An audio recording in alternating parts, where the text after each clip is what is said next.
मैं पहले तो जो को पैनलिस्ट हैं उन्होंने जो स्वागत किया है इस घोषणा का, उससे अपने आप को जोड़ता हूँ।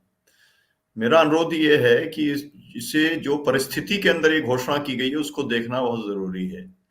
परिस्थिति आज की तारीख में क्या थी?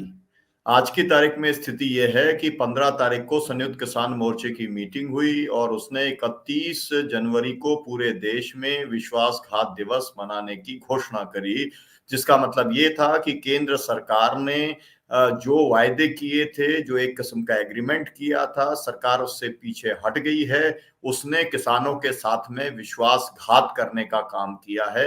ये एक नंबर की बात।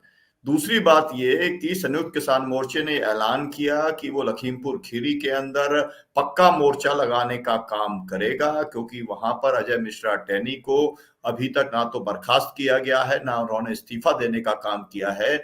उल्टे वहां पर किसानों के ऊपर ही 302 का मुकदमा लगा दिया गया है, जिन किसानों को कुचलने की बात की गई।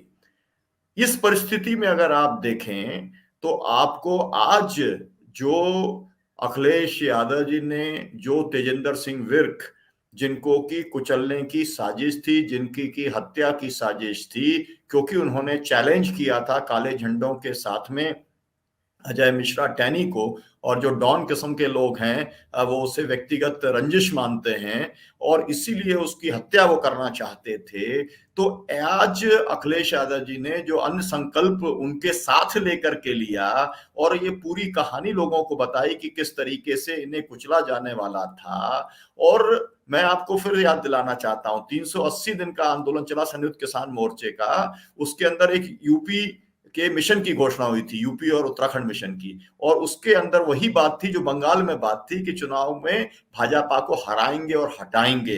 तो वही बात आज अखिलेश यादव जी ने अपनी पार्टी की ओर से एक किस्म के जो संयुक्त किसान मोर्चे का जो एक ऐलान था, जो एक मिशन की घोषणा थी, उसको पार्टी के तौर पर उन्होंने अडॉप्ट करने का काम किया।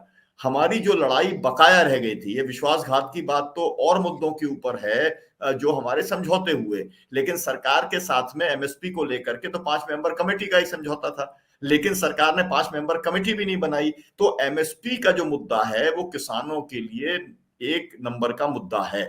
3 किसानों के कानून रद्द होने के बाद एक नंबर का मुद्दा पूरे देश के किसानों के लिए वही मुद्दा है। तो उसको उन्होंने, जब उसके लिए उन्होंने कहा कि एमएसपी की घोषणा की जाएगी, हम ये मान के चलते हैं कि वो जब कह रहे थे कि एमएसपी की घोषणा की जाएगी तो मतलब एमएसपी पर खरीद की गारंटी देने की वो बात कर रहे थे। तो अब ये तो सीधा सीधा मामला, तो जो लोग ये समझ है कि किसान समझता नहीं है, मुझे लगता है कि 380 दिन के अंदर किसान आंदोलन हर किसान के पास ही नहीं, 137 करोड़ जनता के पास में पहुंचा है। और किसानों को इतना, मतलब ये मान लेना कि उनके पास तक तो खबर ही नहीं पहुंची होगी, तो मुझे लगता है कि ये तथ्यात्मक नहीं है, क्योंकि हर किसान आक्रोशित था। अगर वो नहीं होता, और अगर जो है मोदी सरकार को ये नहीं लगता कि अगर हम भी कानून निरस्त नहीं करेंगे तो चुनाव हार जाएंगे, तो अगर किसानों के संज्ञान में नहीं था तो फिर मोदी जो है, मोदी जी को जरूरत ही नहीं थी इस कानूनों को रद्द करने की। उन्होंने कानूनों को रद्द करने की घोषणा इसी इनपुट के आधार पर की, इंटेलिजेंस के इनपुट के आधार पर या सर्वे के इनपुट के आधार पर उन्होंने की कि किसान इससे व्यथित है, किसान आक्रोशित है, और अकेला ये मुद्दा जो है आपको चुनाव हराने का काम कर देगा। तो मैं एक तो इस बात से सहमत नहीं हूं कि लोग किसानों तक बात पहुंची नहीं, किसानों तक, एक एक किसान तक ये बात पहुंच चुकी है। किसान, कोई भले ही कोई किसान जो है वो गाजीपुर बॉर्डर या सिंगू बॉर्डर या शाहजहांपुर बॉर्डर या टिकरी बॉर्डर ना पहुंचा हो, लेकिन मानसिक तौर पर उसका जुड़ाव इसके साथ में बना था। इसके आगे कहना चाहता हूं, उन्होंने तो किसान पेंशन की बात भी कही है, उन्होंने तो किसानों के बीमा की बात भी कही है, और हवा में बात नहीं की है। उन्होंने ये कहा है कि एक revolving fund, farmers revolving fund बनाने का काम किया जाएगा, मतलब एक बजट के अंदर प्रोविजन भी देने का काम किया जाएगा, ताकि जो लोग हैं, जो लोग ये कह सकते हैं कि भाई इस समय चुनाव है तो चुनावी घोषणा है, लेकिन जब, और वो भी उन्होंने एक टाइमलाइन भी दी है, 15 दिन का समय भी देने का काम उन्होंने किया है, तो मुझे इससे, मुझे लगता है कि इसके ऊपर 100% लोग विश्वास करेंगे। मैं लोगों को ये बता देना चाहता हूँ, दर्शक तो इस बात को जानते ही हैं क्योंकि हम लोग पहले कई बार चर्चा कर चुके हैं। मैं जिस मध्य प्रदेश से आता हूँ, उस मध्य प्रदेश में केवल 2 लाख रुपए की कर्जा माफी के ऊपर कमलनाथ ने सरकार बनाने का काम किया था। हमारा जो छत्तीसगढ़ है, छत्तीसगढ़ के अंदर 2400 रुपए के क्विंटल के ऊपर खरीदा जाएगा धान, उसके ऊपर कांग्रेस ने वहां पर सरकार बनाने का काम किया था।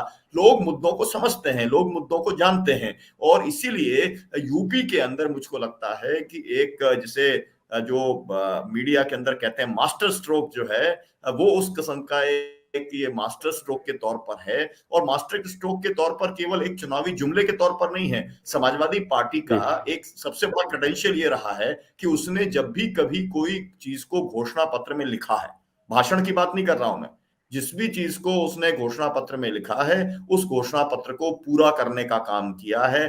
4 बार सरकार चलाई है, चारों बार की सरकार का ये अपना एक रिकॉर्ड है। और इसलिए ये कहा जा सकता है कि जो आज जिस तरीके से और लोगों के मन को छू गया, क्योंकि जो बात वो घोषणा वैसे भी कर सकते थे, पार्टी का वर्कर्स में कर सकते थे, लेकिन उन्होंने तेजिंदर सिंह विर्क के साथ में जब ये घोषणा करने का काम किया तो उन्होंने लखीमपुर खीरी की जो कुचलने वाली घटना थी, जिसका फुटेज हर किसान के दिमाग में, हर इस एक नागरिक के दिमाग में बैठा हुआ है, वो फुटेज की गाड़ी आ रही है ना, और उसको जो है आशीष की, और वो कुचलने का काम कर रही है किसानों की, तो अपने आप को उन्होंने उसके साथ में जोड़ने का काम किया है। मैं इसके ऊपर एक और बात कहना चाहता हूं। जो ट्वीट क्या आया योगी आदित्यनाथ जी का?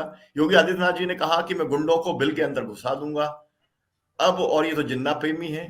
इसका मतलब क्या है? इसका मतलब ये है कि अब ये और भी बात साबित हो गई कि हम ना तो खुद कुछ करेंगे किसानों के लिए, और अगर कोई दूसरा करेगा तो उसको भी नहीं करने देंगे। मतलब होना तो ये चाहिए था कि आज जो है योगी बाबा या उनके जो केंद्र के जो नेता हैं, बड़े बड़े नेता हैं, वो खुद इसके ऊपर कहते हैं कि भाई अखिलेश यादव, आपने घोषणा की है 300 यूनिट की, मैं 500 यूनिट की घोषणा करता हूं। आपने कहा है कि भाई जो है हम एमएसपी कितने की दोगे, उनसे पूछ लेते, कितने उत्पादों की दोगे, हम इतने उत्पादों की देने का काम करेंगे। हम किसानों को 12,000 का दे रहे हैं, आपने जो बात कही थी सम्मान निधि, तो आप कितने का दोगे, हम उससे ज्यादा का देंगे। मेरा मतलब ये है एक हेल्दी कंपटीशन जो होना पॉलिटिकल पार्टीज के बीच में किसानों के मुद्दों को लेकर के, वो होना चाहिए था।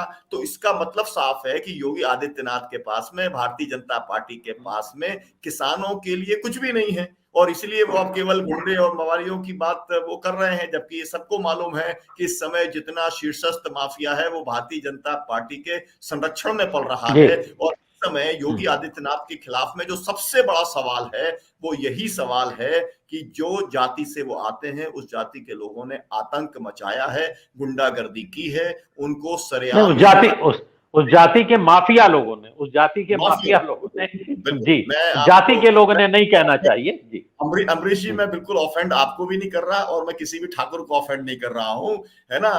हम लोग जाति को उस तरीके से मानते नहीं है, समूह को। सत्य हिंदी का ऐप डाउनलोड करें गूगल प्ले स्टोर पर।